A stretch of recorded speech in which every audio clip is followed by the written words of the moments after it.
How you doing, YouTube? Matt Massive Beer Reviews back with Wayback Machine stuff in the form of O'Fallon Brewing. It is their smoke porter, not smoked porter, smoke porter. This is an award-winning dark, rich, and smoky beer, Rosh beer, if you will. We love beer. This is in here. That's all I got in here. I don't even know if I can find a date on here. And that's the thing. It's not so much that this beer is old. I don't know if it's old or not. I have not had this beer in a very, very, very long time. So I'm excited to dive into it. I haven't seen it. I can't remember the last time I saw it. I think they talk about their GABF medals over here. Is it on here? Where did they read it? Like, I remember reading the description of this beer about them winning a GABF medal in like 2004 or something like that. Anyway, I'm pumped to dive in this. I've been hitting the smoked beer hard. The smoked beer has always been part and parcel of my life. There's a point where I wasn't a big fan, but now I can get down with them. And if you're not a fan or you don't follow, This Week in Rosh Beer, that's actually the sticker right here. You probably can't make out what it says, but it's called This Week in Rosh Beer. You can go check that out on podcast and also mostly Facebook group. It's run by John Hall from Beer Edge Magazine and Beer Edge Podcast, Beer Edge whatever. It's basically a group all dedicated to smoked beer, so go check that out because I posted this in there and he's like, that's weird. You got one of those. I picked this off a shelf in New Jersey. That's the weirdest part about it, is that I was just like bopping around. I was in a random area I haven't been in a long. I don't even know if I've ever been there actually. And I just went to like a local like bottle shop, and I'm like looking at the shelves, looking at the cooler, I should say, kind of checking out all the cooled beer they have, hazies and all that kind of stuff. But they have behind the cooler shelf is just a warm shelf of a bunch of stuff that should be cold. But it's also behind hillocks of shit. Like there's stacks of cases in front of cases of whatever. Anyway, I'm just kind of gymnastically looking around. I look down, I'm like, holy shit. I'm like, I see no date on this. It actually looks like a newer label. It's definitely newer than what I remember. So I was like, I have to pick this up. It's low in ABV. There's no way they don't put the ABV on this beer. It's going to be somewhere. Come on. Breweries like this don't omit ABVs. I'm pretty sure it's low. I know it's low ABV. It's got to be like 7%, give or take. Whatever it is. But anyway, label-wise, I mean, that is exactly what you expect from like old school, old-timey brewery, Although it's been updated, like fancified, but it's still kind of like old school brewery style. As far as the beer goes, that looks like porter, It's got that head that was a bit bigger, a bit creamier because this guy talks too much. It's just got this brownish with a nice rich mahogany kind of color going on with it. You probably can't see that, but I can because I'm looking down on the beer. Let's get a nose. I mean, it's very, very, it's not super aggressive smoke, but the smoke is the star of the show here. And that's one of the reasons why I think I dug this beer over some of the more impactful Rosh beers, especially when my palate was like super baby. Like I could drink this and be like, okay, that's kind of cool. It's fun and smoky. It's definitely that soft kind of Ankle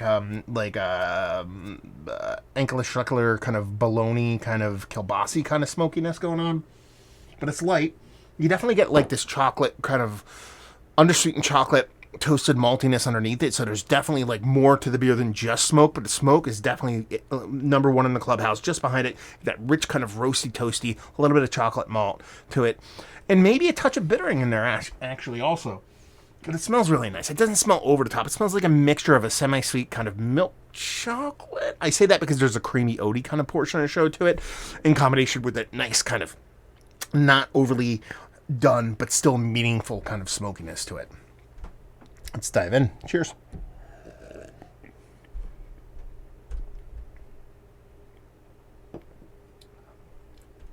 I could crush 19,000 of these.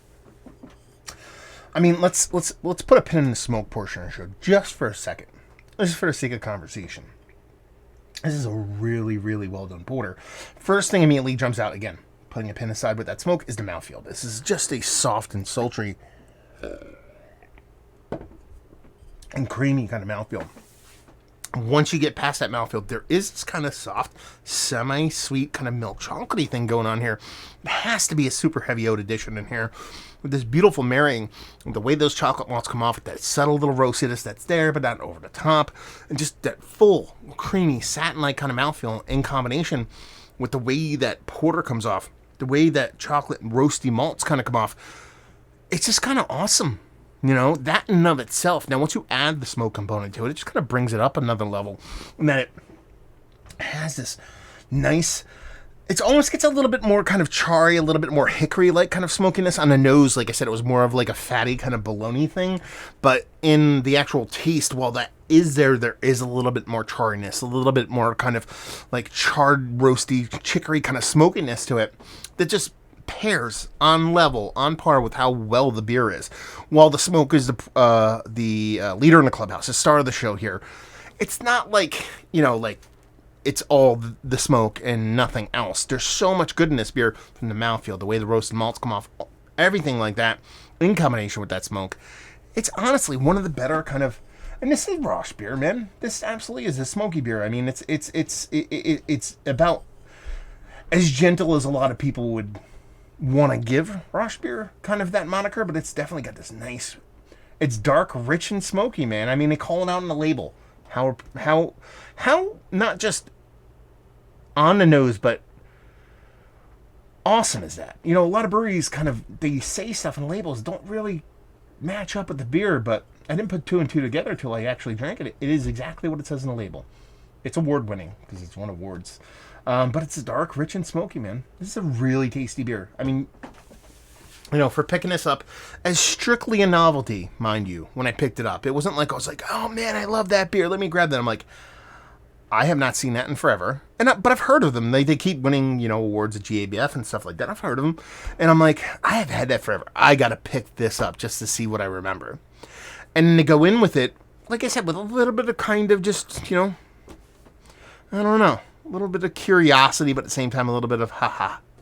And to drink it and come out of it with a lot less haha and a little bit of, or a whole lot of or is more apt, is very awesome. Good beer is good beer, regardless of time and space. You know, there's all these beers that were like big hits back in the day. A lot of people are like, you know, it's past what we're past that now. Rarely is that the case. You know, you go back to these beers that you really did enjoy back in the day, especially like I said, for smoky beers. I wasn't the biggest smoke fan when I was much younger, but I always did enjoy this beer. It's one of those things where, you know, good beer is good beer, and that stands the test of time. And I think this is a great beer, not just a good one. Probably one of the better examples of smoked beer I've had as of late. Let's cut to that chase. It is. It's one of the better ones I've had. Like, probably Mount Rushmore status, to be honest with you. As far as drinkability, the whole nine, you know. ABV is the only thing I don't know. Like I said, I'd be willing, actually tasting now, I think it's closer to 6, maybe sub 6 than the actual 7%, because it comes off that soft. I wouldn't be surprised if it's sub 6. But right around there, so a meaningful, purposeful, beautifully drinking smoke beer at that ABV level is absolutely fantastic. Value and availability, I think I want to say I paid like $10 for a sixer and leave you with, if you like what we like this beer, if you like absolutely epically well-made porter, while at the same time absolutely 100% covet a nice tasty smoke beer, you will like this. No ifs, ands, or buts. So there we go. Reviewing the books. Hopefully you guys enjoyed it. Down there if you want to talk about it. Massive Beers if you want to check me out doing the social media stuff. Beer Massif if you want to check me out doing the whole podcasting thing. And hopefully you guys enjoyed your review. Hopefully enjoying a little bit of smoky jams right now. Hope to see you next time. Cheers.